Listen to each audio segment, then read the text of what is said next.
Chapter 14. An Experience in Cosmic Consciousness. I am here, Guruji. My shamefacedness spoke more eloquently for me. Let us go to the kitchen and find something to eat. Sri Yukteswar's manner was as casual as though hours and not days had separated us. Master, I must have disappointed you by my abrupt departure from my duties here. I thought you might be angry with me. No, of course not. Wrath springs only from thwarted desires. I do not expect anything from others, so their actions cannot be in opposition to wishes of mine. I would not use you for my own ends. I am happy only in your own true happiness. Sir, one hears of divine love in a vague way, but today I am indeed having a concrete example of it from your angelic self. In the world, even a father does not easily forgive his son if he leaves his parents' business without warning. But you show not the slightest vexation, though you must have been put to great inconvenience by the many unfinished tasks I left behind. We looked into each other's eyes, where tears were shining. A blissful wave engulfed me. I was conscious that the Lord, in the form of my Guru, was expanding the limited ardours of my heart to vast reaches of cosmic love. A few mornings later, I made my way to Master's empty sitting-room. I planned to meditate, but my laudable purpose was unshared by disobedient thoughts. They scattered like birds before the hunter. Mukunda! Sri Yukteswar's voice sounded from a distant balcony. I felt as rebellious as my thoughts. Master always urges me to meditate, I muttered to myself. He should not disturb me when he knows why I came to his room. He summoned me again. I remained obstinately silent. The third time his tone held rebuke. Sir, I am meditating, I shouted protestingly. I know how you are meditating, my Guru called out. With your mind distributed like leaves in a storm, come here to me. Thwarted and exposed, I made my way sadly to his side. Poor boy, mountains cannot give you what you want. Master spoke caressingly, comfortingly. His calm gaze was unfathomable. Your heart's desire shall be fulfilled. Sri Yukteswar seldom indulged in riddles. I was bewildered. He struck gently on my chest above the heart. My body became immovably rooted. Breath was drawn out of my lungs as if by some huge magnet. Soul and mind instantly lost their physical bondage and streamed out like a fluid, piercing light from my every pore. The flesh was as though dead, yet in my intense awareness I knew that never before had I been fully alive. My sense of identity was no longer narrowly confined to a body, but embraced the circumambient atoms. People on distant streets seemed to be moving gently over my own remote periphery. The roots of plants and trees appeared through a dim transparency of the soil. I discerned the inward flow of their sap. The whole vicinity lay bare before me. My ordinary frontal vision was now changed to a vast spherical sight, simultaneously all-perceptive. Through the back of my head I saw men strolling far down Raigat Lane, and noticed also a white cow that was leisurely approaching. When she reached the open ashram gate, I observed her as though with my two physical eyes. After she had passed behind the brick wall of the courtyard, I saw her clearly still.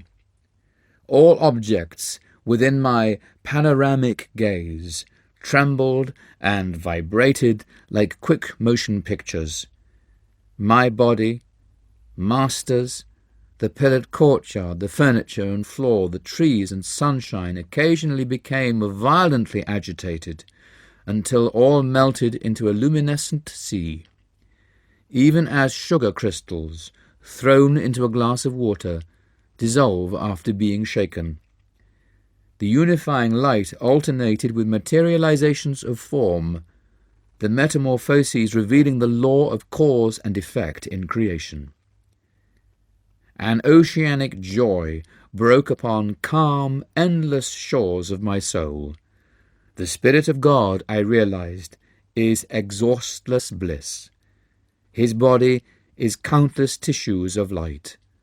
A swelling glory within me began to envelop towns, continents, the earth, solar and stellar systems, tenuous nebulae, and floating universes. The entire cosmos, gently luminous, like a city seen afar at night, glimmered within the infinitude of my being. The dazzling light beyond the sharply etched global outlines faded slightly at the farthest edges. There I saw a mellow radiance, ever undiminished. It was indescribably subtle. The planetary pictures were formed of a grosser light. The divine dispersion of rays poured from an eternal source, blazing into galaxies, transfigured with ineffable auras. Again and again I saw the creative beams condense into constellations, then resolve into sheets of transparent flame. By rhythmic reversion, sextillion worlds passed into diaphanous lustre, then fire became firmament. I cognized the center of the Empyrean as a point of intuitive perception in my heart. Irradiating splendor issued from my nucleus to every part of the universal structure. Blissful Amrita, nectar of immortality, pulsated through me with a quicksilver-like fluidity. The creative voice of God I heard resounding as Om, the vibration of the cosmic motor. Suddenly the breath returned to my lungs. With a disappointment almost unbearable, I realized that my infinite immensity was lost. Once more, I was limited to the humiliating cage of a body, not easily accommodative to the spirit. Like a prodigal child, I had run away from my macrocosmic home and had imprisoned myself in a narrow microcosm. My guru was standing motionless before me. I started to prostrate myself at his holy feet in gratitude for his having bestowed on me the experience in cosmic consciousness that I had long passionately sought. He held me upright and said quietly, "You must not get overdrunk with ecstasy. Much work yet remains for you in the world. Come, let us sweep the balcony floor. Then we shall walk by the Ganges." I fetched a broom. Master, I knew, was teaching me the secret of balanced living. The soul must stretch over the cosmogonic abysses, while the body performs its daily duties. When Sri Yukteswar and I set out later for a stroll, I was still entranced in unspeakable rapture. I saw our bodies as two astral pictures, moving over a road by the river whose essence was sheer light. It is the Spirit of God that actively sustains every form and force in the universe. Yet he is transcendental and aloof in the blissful, uncreated void beyond the worlds of vibratory phenomena. Master explained. Those who attain self-realization on earth live in a similar twofold existence. Conscientiously performing their work in the world, they are yet immersed in an inward beatitude. The Lord has created all men from the illimitable joy of his being. Though they are painfully cramped by the body, God nevertheless expects that men made in his image shall ultimately rise above all sense identifications and reunite with him. The cosmic vision left many permanent lessons. By daily stilling my thoughts, I could win release from the delusive conviction that my body was a mass of flesh and bones, traversing the hard soil of matter.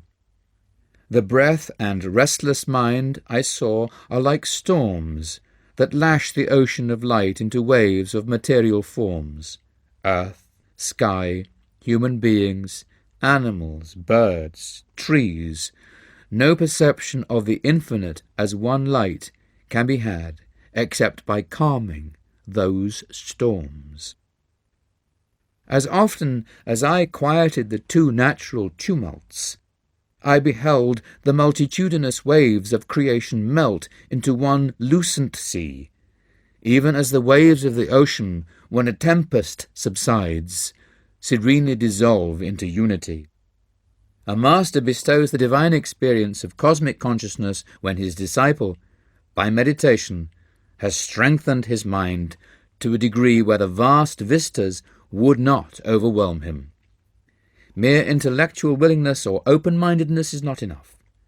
Only adequate enlargement of consciousness by yoga practice and devotional bhakti can prepare one to absorb the liberating shock of omnipresence. The divine experience comes with a natural inevitability to the sincere devotee. His intense craving begins to pull at God with an irresistible force. The Lord, as the cosmic vision, is drawn by that magnetic ardour into the seeker's range of consciousness. I wrote in my later years the following poem, Samadhi, endeavouring to convey a glimpse of its glory. Vanished the veils of light and shade, lifted every vapour of sorrow, sailed away all dawns of fleeting joy, gone the dim sensory mirage. Love, hate, health, disease, life, death, perished these false shadows on the screen of duality. The storm of Maya stilled by magic wand of intuition deep.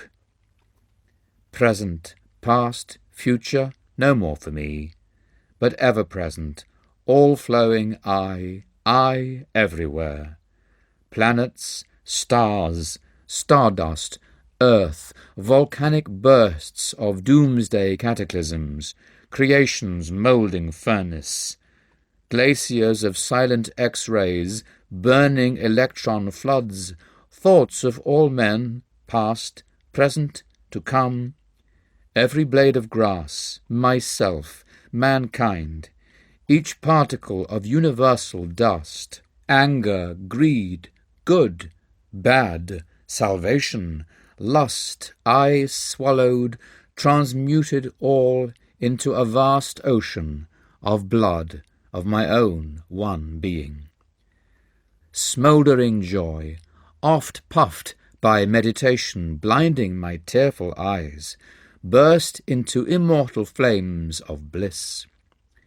Consumed my tears, my frame, my all.